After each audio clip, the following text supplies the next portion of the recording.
All right, we just heard from the San Francisco 49ers brand new defensive coordinator, Nick Sorenson, and we got some cool updates out of it. And it was again our first time hearing from Nick Sorenson at all. We have not heard him speak before because we don't typically hear from position coaches.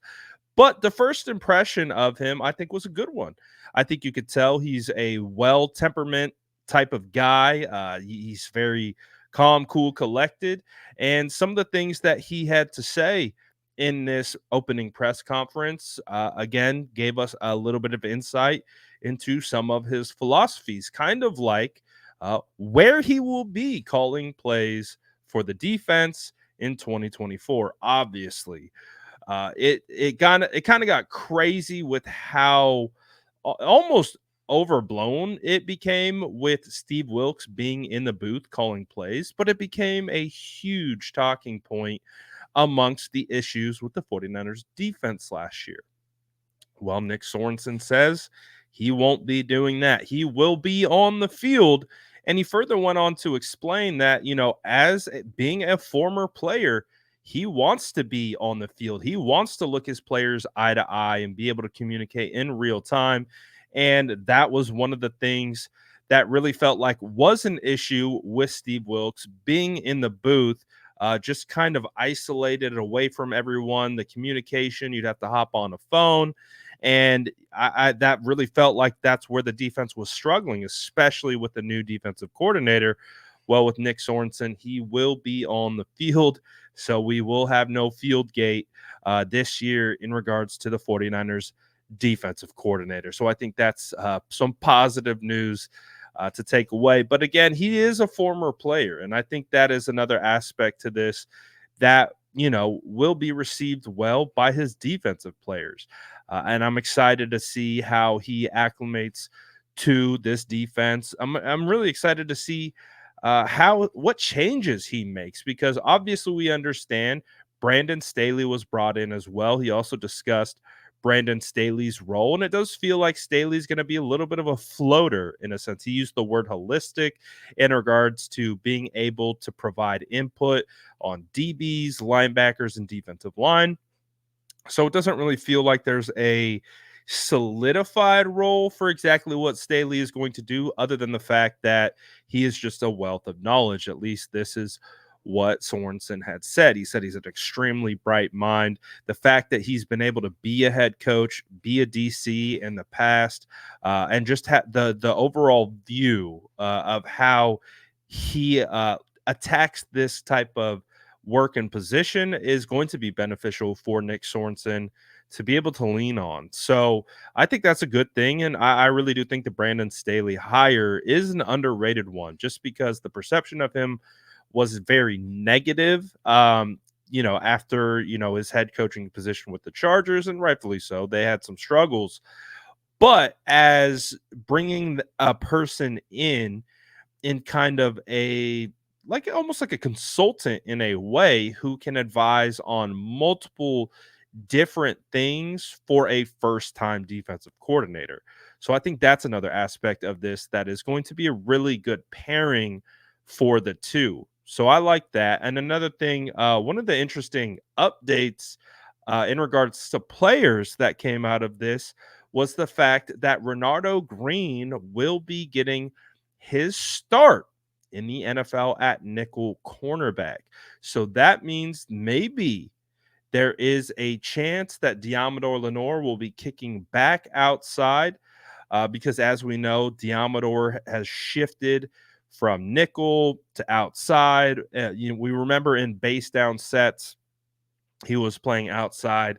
And then when they would move into nickel, he would shift inside and they would bring out like Ambry Thomas on the outside. So it does sound like if they do have plans of Renardo Green playing in his first year, that he will be able to stay on the outside full time and won't have to kick inside to the nickel. So I do think that is an interesting element of maybe some of the changes that could be coming. And again, when we look at Renardo Green, he's built like Diamador in a sense of like a mentality standpoint of being very physical corner, very feisty, aggressive. And that is perfect for honestly a nickel cornerback. So there was a lot of talk about Renardo, but then could he be a safety? Is he outside? And it does sound like at least what Sorenson was saying is he will get his start on the inside. So they are going to focus on Renardo right now as a nickel, but it does sound like they will slowly integrate him into other positions as well. But overall, first impression I thought was solid. I thought it was nothing alarming, so that's a good thing. And then he had good thoughtful answers for everything that was asked to him. Obviously, him being in this building for a couple years already, I think, is also going to be helpful with the continuity aspect of it. But overall, thought it was a good opening press conference. And again, it's going to be interesting to see what changes do occur to the defense, considering he will be continuing on the legacy that, Sala implemented, D'Amico ran. Obviously, Steve Wilkes had some trouble executing, but I do imagine Sorensen will have a better fit, kind of being able to pick up where the 49ers left off and also be able to make some changes and tweaks. And again, with Brandon Staley's input as well. So, what did you guys think? They streamed it on 49ers YouTube.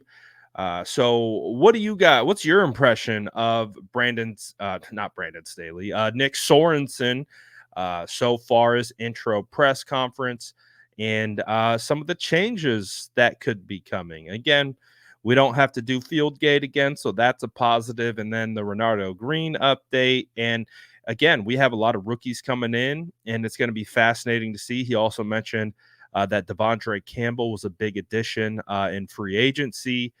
So it sounds like they have some plans for him while Dre Greenlaw continues to rehab and return from the Achilles injury. But overall, like I would say this, nothing alarming. and I think for 49er fans, that's a good spot to be. No red flags, nothing that made us go like, well, what did he say? Or wait, what are we doing? So everything was logical, sensical. He seems like a down-to-earth guy. And obviously, being a former player, we know he'll be able to relate to these players. And he's been on this squad already. So I don't anticipate any issues here. I actually do think this could be a good fit for the 49ers, especially with kind of Brandon Staley kind of floating around and just being able to give input from an experience standpoint, right? And experience is invaluable, and we know Staley's got it, even if it isn't the best, because one of the things that we do know is that you can actually learn more from your failures. So Brandon Staley strikes me as kind of a guy who's going to be able to learn more from the situation that he had with the Chargers and be able to, be like, hey, I did this with the Chargers. Didn't work. Let's not try it here. You know what I'm saying? So he'll be able to, whereas Sorensen's like, oh, let's maybe try this out. We don't know how it's going to go kind of a standpoint. So we'll see how the marriage works. But actually, I think it's going to be a good one. But you guys let me know in the comments below. And as always, make sure to like and subscribe for more updates.